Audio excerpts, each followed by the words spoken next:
Is a climate policy specialist and former director of Climate Action Network Europe, and he joins us now live from the Belgian capital. Thank you very much indeed for your time. Is it just a feeling that we have that these things are getting more common, or is that statistically the case?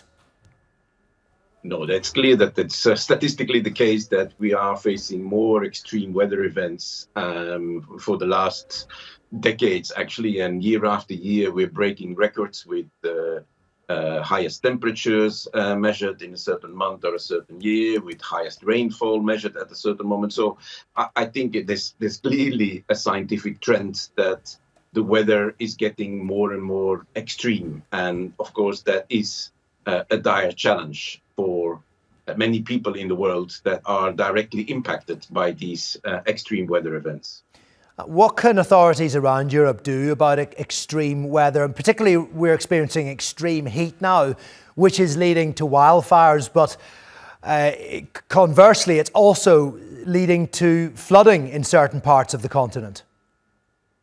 Yes, obviously, when there's extreme heat, there's a lot of buildup of huge, what is called water bombs in the air, and when they explode, they can heavily impact certain areas, as we've seen with the situation in Texas in the United States. So all of these extreme events are in one way or the other linked to each other. And while, of course, any single event can happen at any time over history, what we see is that the number of these extreme events just has multiplied over the last years and decades, and that is clearly due to climate change that is increasing the risk of these events to happen. And when it comes to preparedness, clearly the best thing to do would be to lower the rate of global warming to an acceptable level, assuming that's not going to happen in the near future or anytime soon. How can countries put measures in place to deal with wildfires, to deal with flooding, to deal with these extreme weather events?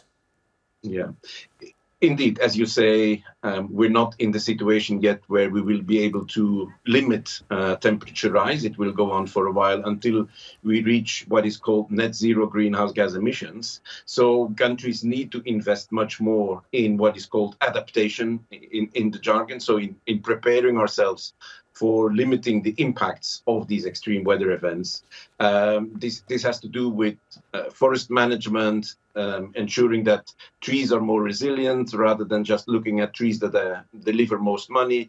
That has to do with water management, that has to do with city planning. So there's a lot of things that countries can do.